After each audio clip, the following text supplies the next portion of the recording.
Good morning, my friends. We have finally arrived at the most sacred and solemn days of the year, what we traditionally call the Paschal Triduum. Jesus, as St. John wrote, knew that his hour had come to pass from this world to the Father. He loved his own in the world, and he loved them to the end. During these days, he would prove the depth of his love by suffering, dying, and rising again for us. I invite you, my dear friends, to join me in these following days to reflect on the depth of Jesus' love for us by contemplating the mysteries of Good Friday, Holy Saturday, and the best of all, Easter Sunday. But you know, God is so generous. He will give us something extra, a bonus, an introduction, a prelude to these great mysteries, the Last Supper of Holy Thursday. And so we will also contemplate on Jesus' Last Supper, the greatest meal of all time. As an introduction, I would like to call this series of talks about the Paschal Triduum as the mystery of God's love. Anything that has got to do with genuine love always comes in threes. The sweetest words that we say, I love you, are three words. A complete family comes in threes: father, mother, and children. For us, we have three important religious vows: poverty, chastity, and obedience. That's how we show our love for God. And of course, God is a Trinity: Father, Son, and Holy Spirit. In the same way, we can look and understand the 3 days of this Paschal Triduum as the mystery of God's love. Again, there are three important parts here: mystery, God, and love. The first part, mystery. All of us love mysteries as long as it is about romance, suspense, action, or drama. Something of the unknown attracts us and draws our attention.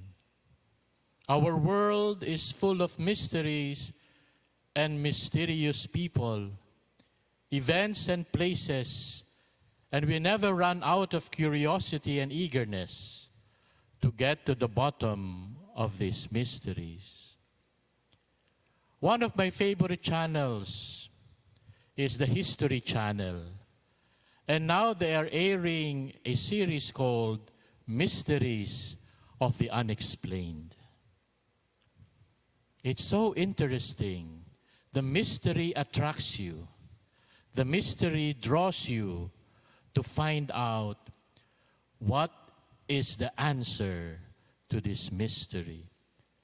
At the heart of mystery, of any mystery, is man's thirst to know and find the answer,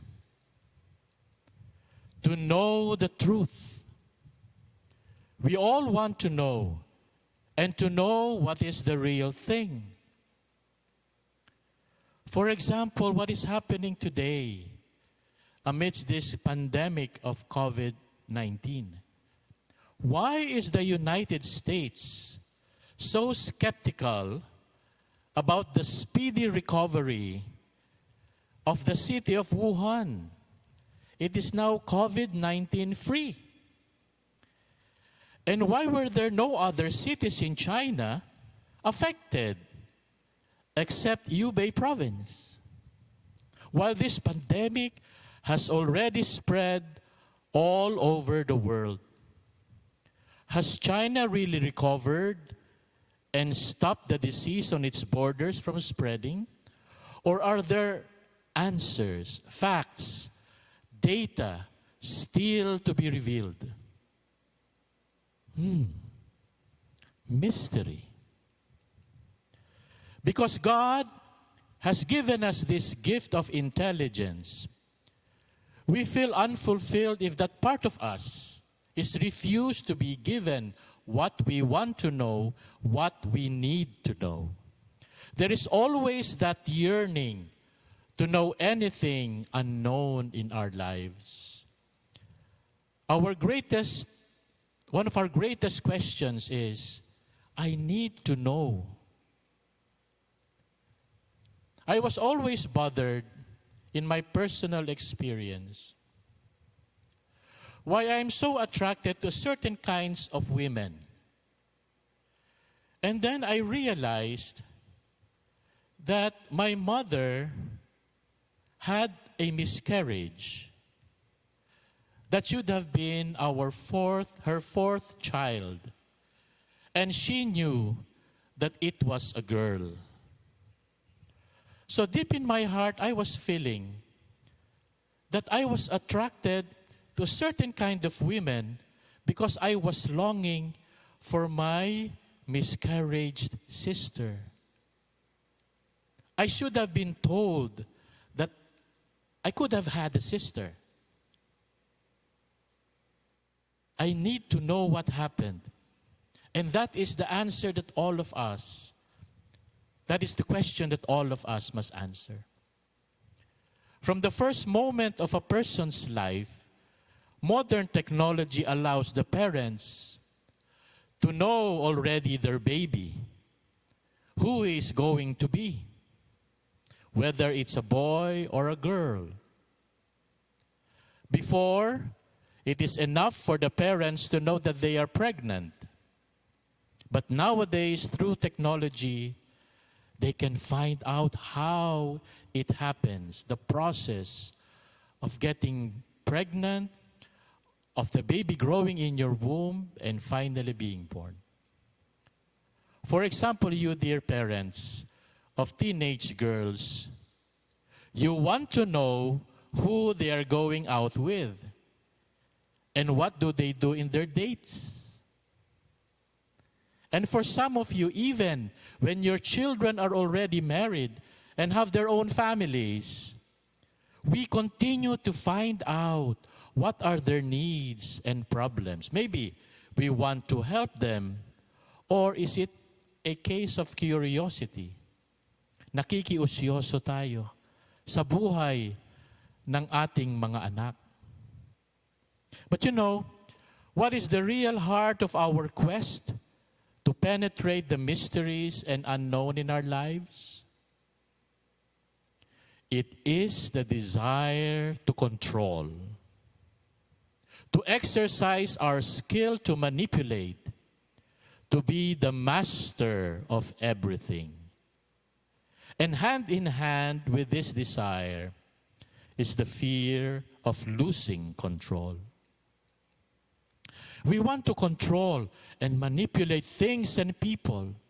We don't want to be left in the dark because of the actions and decisions of others. It might be good in one sense, especially for couples or families who need to take care of each other, who need to take care of your children. But in another sense, to control people can be highly damaging if boundaries are not respected. What are boundaries? Some would define boundaries as the dividing line, the border line, one that divides one place with another. Another definition of boundary is a perimeter, a cut-off, one that stops someone from proceeding or moving forward. Another definition is a limit, or a parameter which confines the movement and activities of a person. You know, there are a lot of areas in our life that we need to remember to have boundaries. For example, parents, when your children are already married, do not interfere with their life and decisions. There is a boundary. For a husband or even for a wife, there is a boundary with regards to your social relationships, and especially to avoid infidelity. For children, there is a boundary in experimenting about vices. You cannot do that. For scientists, there is a boundary in doing experiments which should always be guided by morality. With regards to our families, let us remember that our children have rights. They are persons in themselves. That's why it is very common nowadays to stress about bullying. Because each person cannot be bullied, cannot be forced to do what he doesn't want to do. There are boundaries or limits that we cannot do something to others. You can always recognize who a bully is. And maybe for dear parents, you can remember this. Bullies are control freaks. They always want to control. They always want to manipulate people and situations. They criticize excessively. They belittle people and always give demands, take it or leave it. They attempt to undermine you, your values, your position, your worth, and they always shout and threaten others. Somehow, there is in all of us that need to see things in black and white, and as much as possible, everything is in order as we think it should be. We want to do things as we think it should be, according to our own plans, according to our own decisions. But is life really this way? Are we really in need to control our lives and the lives of others, and even what happens around us? All of us know that life, even our very own life, is not in our hands, and that no matter what we do, we cannot control what happens to us. Again, a perfect example is what is happening now, our situation. Are we in control?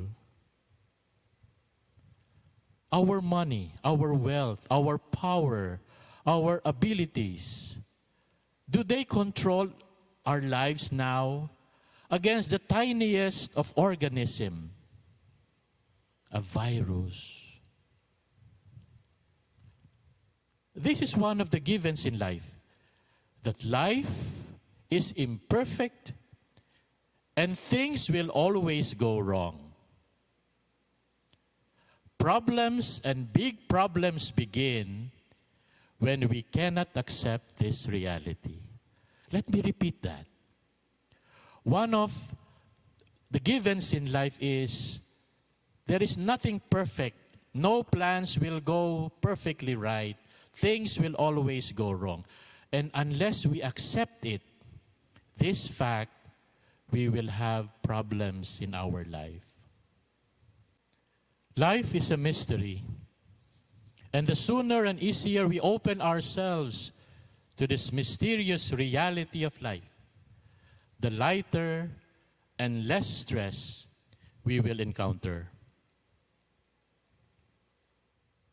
If God enabled us to attain the power to know everything about Him, that is a big problem. Because then there will be no need of God, for we ourselves will be gods, and we will be the one in control, manipulating things and peoples. Instead, God comes to us in mystery, so that our attitude is not about control or mastery. Because God is a mystery, our attitude now becomes humility, faith, and trust. God is not to be mastered or controlled, but to be loved and served with humility and gratitude. I mentioned in the beginning that I would like to see these 3 very sacred days of the Paschal Mystery in terms of the mystery of God's love. I have tried to share with you something about mystery. Now, the second point is about God. What can we say about God? If we are talking about mysteries, then the greatest mystery of all is no other than God.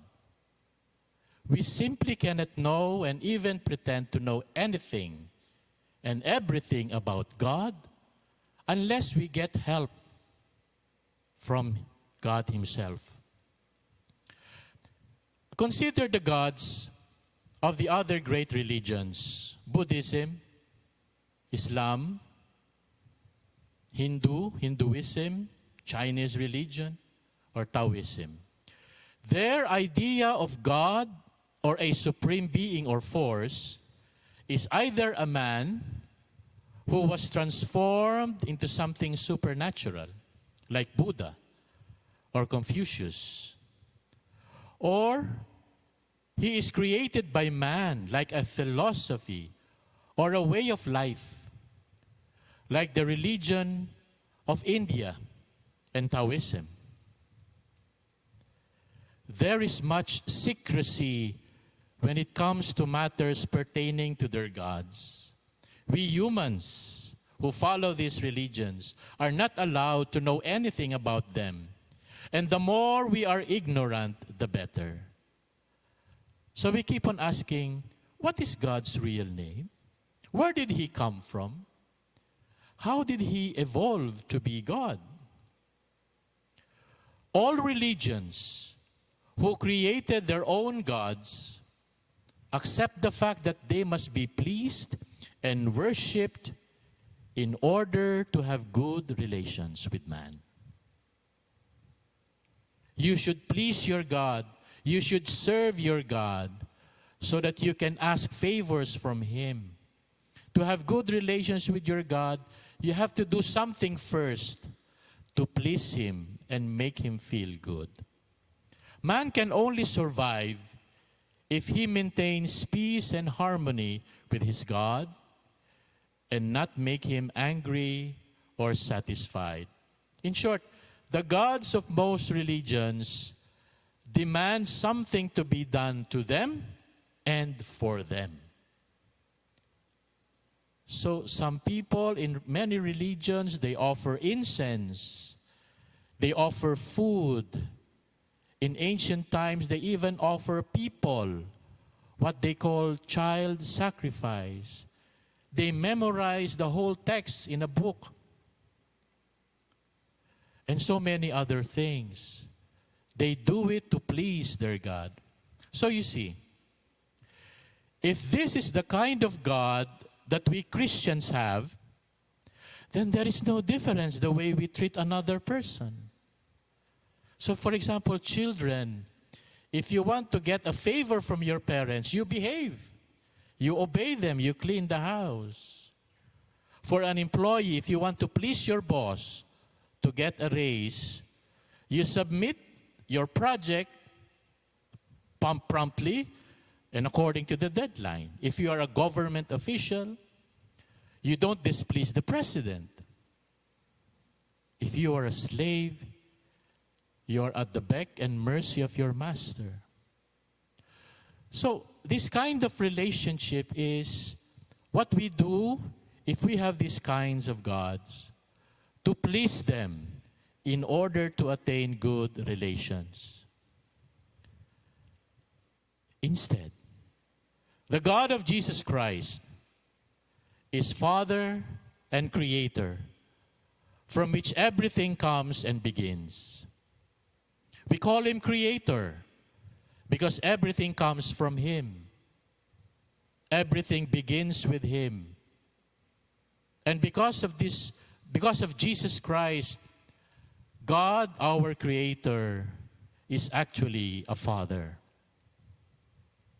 This God who is our Creator and Father is all-knowing, all-creating, all-sharing, and thus all-loving.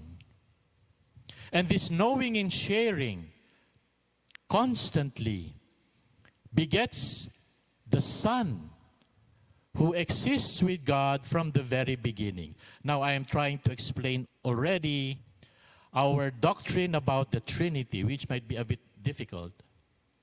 So we start with God the Father as Creator, and He knows and shares Himself that produces another person who is the second person, the Word of God, Jesus, who existed with God from the very beginning.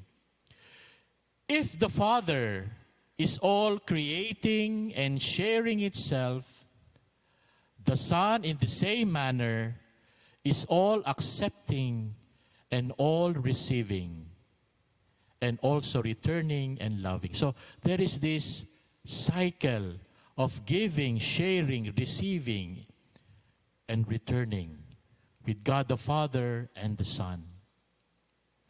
And this movement, this loving back and forth between the Father and the Son is so identical, so united, that it forms another person, which we call the Holy Spirit, which is the love and the unity of the Father and the Son. What is contained in one is contained in the other. So there is this constant giving and returning of love with each other. Of course, we really cannot fully understand the complete nature of God. And even as I explained it, I presented it to you, it will be very difficult.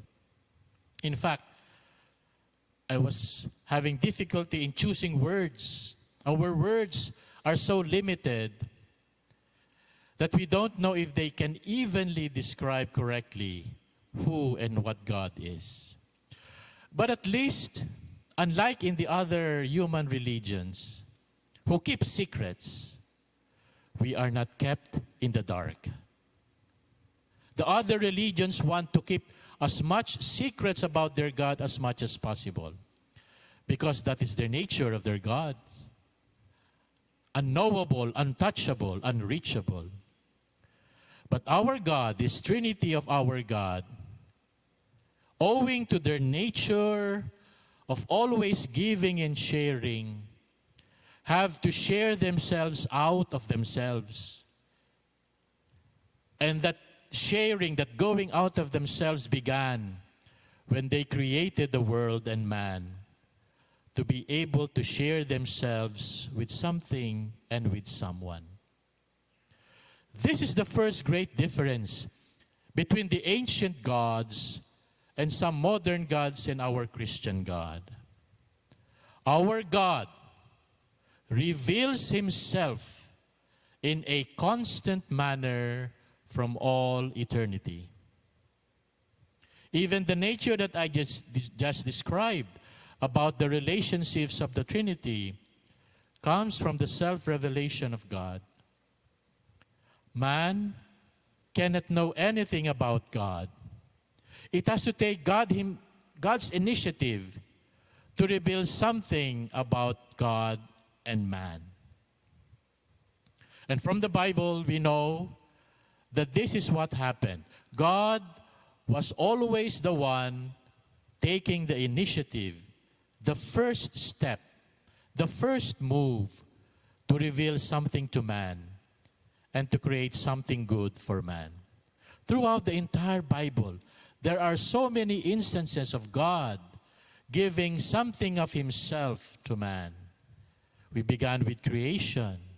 God formed a people, looked a land, chose a land for them so that they can live and prosper, develop a government, an army, until finally he gave himself completely in the person of his only Son, Jesus Christ.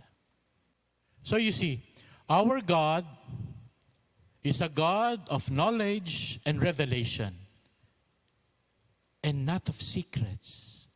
So, even in our own life, especially in our religion, if there is something secretive, you will have to suspect it does not come from God.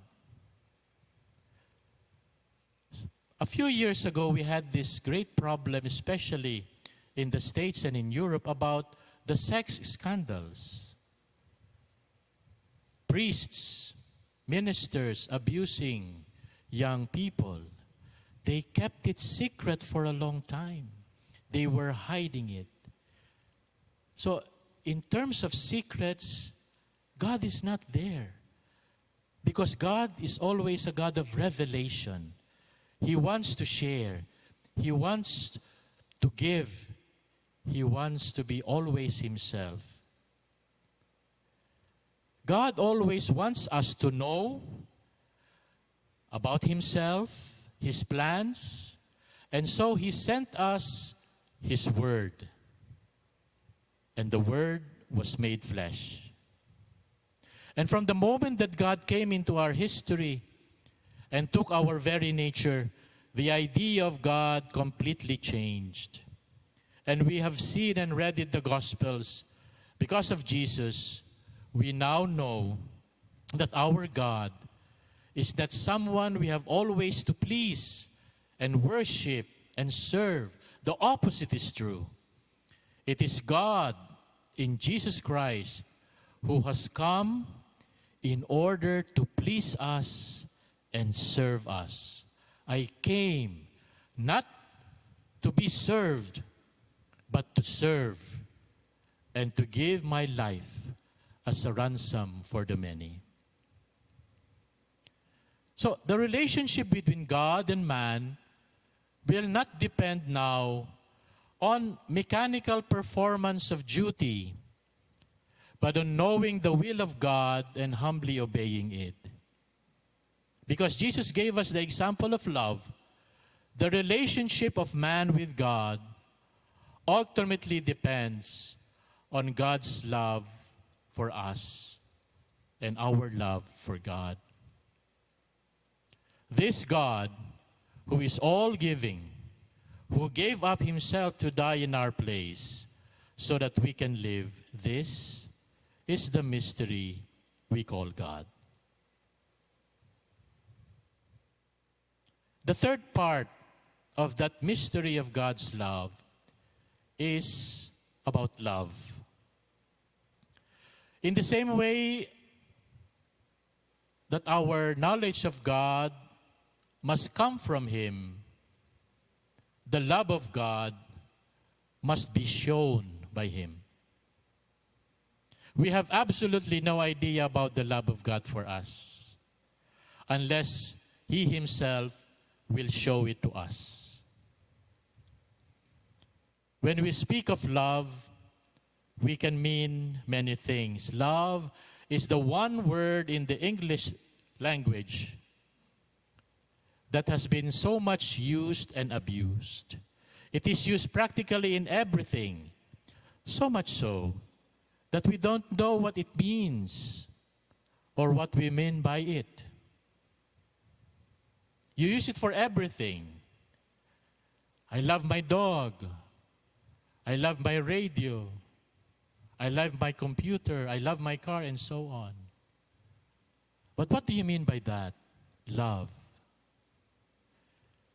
In the Greek culture, love is divided into three classes. Again, threes. They have three definitions of love. The first and lowest form of love is called physical or sexual love. It is the love that seeks to satisfy oneself, most of the time, at the expense of babies. The love of self, to please oneself.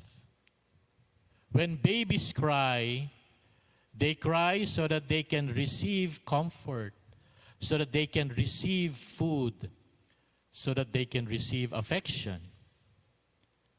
Now, it should be different when adults cry.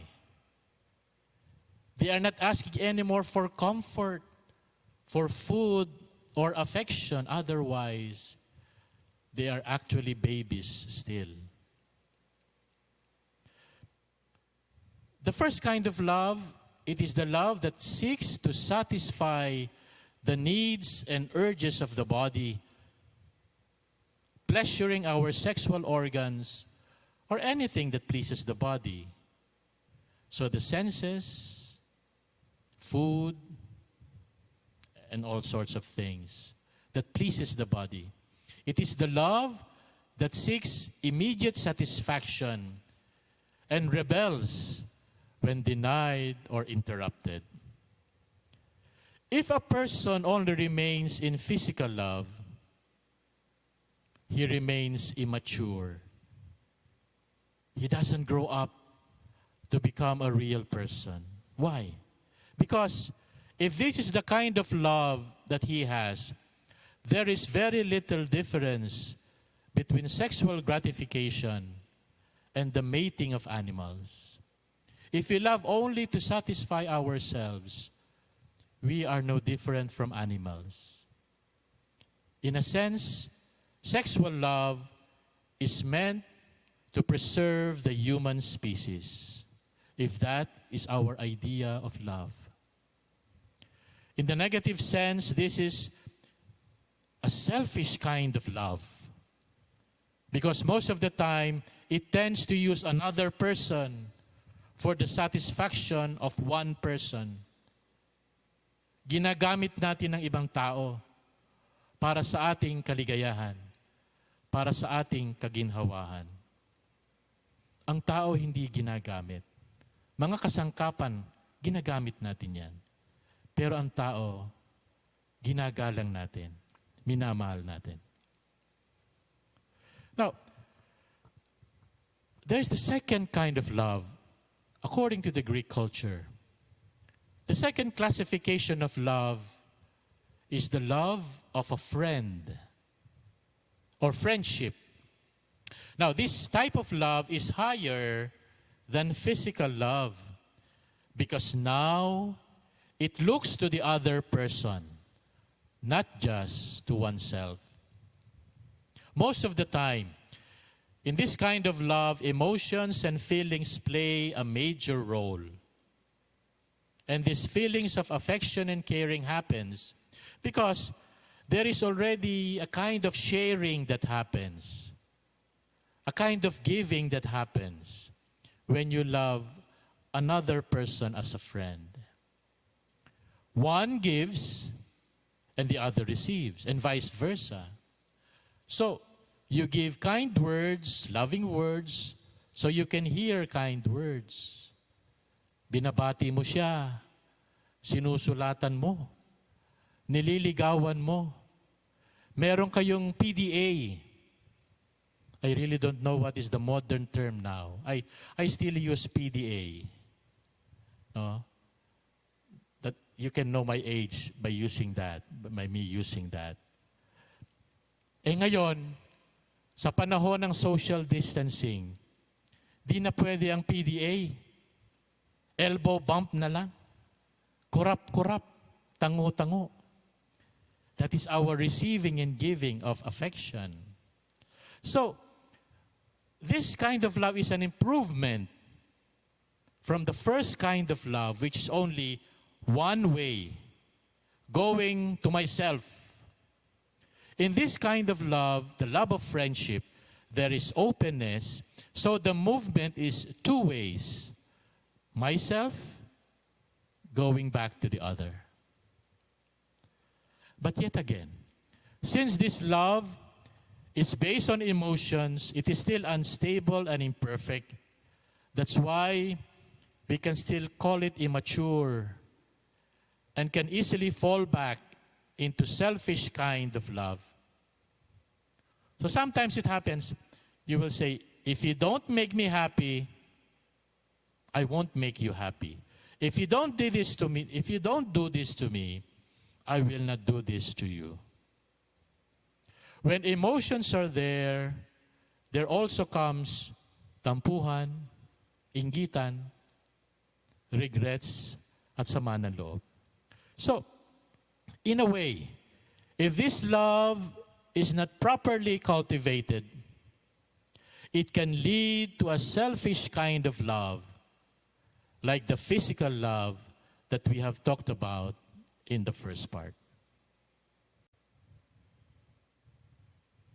Now there is the third kind of love, which is the highest form of love, and it is called agape, or the selfless kind of love, because it essentially involves self-giving, or constant giving of oneself to another. So you see, in the definition I use for self-giving, I use 3 words or phrases: constant giving of self to another.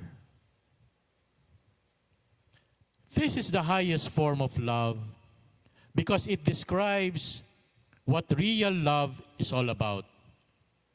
Real love is really the beloved, the other one, the person that you love. That is real love. It is doing anything to please the one you love, to make him happy, contented, secure, peaceful, and loved. And to be able to do that, it requires a kind of giving, a kind of sacrificing on the part of the one loving. It is thinking more of the one you love and forgetting yourself. It is giving life and happiness to the one you love and losing even your very life. Agape is really about the other, more than yourself. So the movement now is not going to yourself, nor is it going back and forth with your friend, but the agape movement is going out of yourself. In the process of going out from yourself or giving yourself to the one you love, there is involved a kind of emptying, a kind of dying to oneself. And that is why this last type of love is called self-giving. A giving of one's very own self. You give yourself to another so that the other may live and be happy and be satisfied. And obviously, we have no other example of this kind of love than the love of God for us. This is the kind of love that God has for us. It is not selfish because God does not want to satisfy himself when he loves us. He does not need for us to do anything for him to make him happy or satisfied, and he can love us. I was just thinking, it is our practice that we try to be good, to be successful, to be charitable, so that people can love us, can appreciate us. And that is what we do in our normal way of life. I remember when I was a Boy Scout, we were punished in the evening because instead of going to sleep, we were playing. And so the following morning, The scoutmaster told us to clean the whole field, to remove all the trash and all the stones and so forth. I was working so hard, and the work that I was doing, I was really trying to make the scoutmaster see what I was doing, that I was working hard, so that he can forgive me, so that he can be good to me again. I have to do this so that he can do something good to me. It is not like that for God. God does not need us really to do something for him, even charity. He does not need that. Charity is for us and for the other people. What we have to do in terms of God is listen to him, obey him, and that is how the love of God will be present in our life. Because sometimes, even if we do good, it is just to please ourselves. It is just to make us feel important, to make people appreciate us. That is not real love. That is not self-giving. That is selfishness. The love of God, or agape, is not based on emotions or feelings, and it is not exclusively for only two persons. God will not feel hurt or annoyed or envious whenever we forget or fail to do something for him. He is not thinking of himself. The love of God is all giving, all sacrificing, just like what we saw in nature and in God. And in no other example can we think of this kind of love than the sacrifice of Jesus for us. The love of God in Jesus is that kind of self-giving, self-emptying kind of love that we will witness again in the celebration of the Paschal Mystery. And so, my dear friends, this is what these 3 days will mean for us. The Paschal Mystery, the Passion, death, and resurrection of Jesus. It is nothing else but the visible manifestation of the great love of God for us. We cannot explain it in any other way. I call it the mystery of God's love. We have seen who God is for us, and very often we cannot understand and accept it. So it remains a mystery. But one thing is sure, we cannot deny what Jesus did in his suffering and death. He did all of that because of his obedience to the Father and of his great love for us. You might have noticed I did not mention in this first reflection about the Last Supper. Now, technically speaking, the Last Supper is included in the mystery of Good Friday.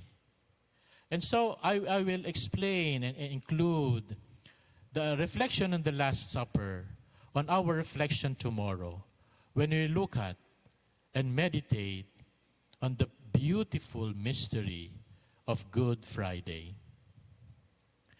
So as we begin to accompany Jesus in this Paschal Mystery, let us immerse ourselves in God's mysterious love for all of us.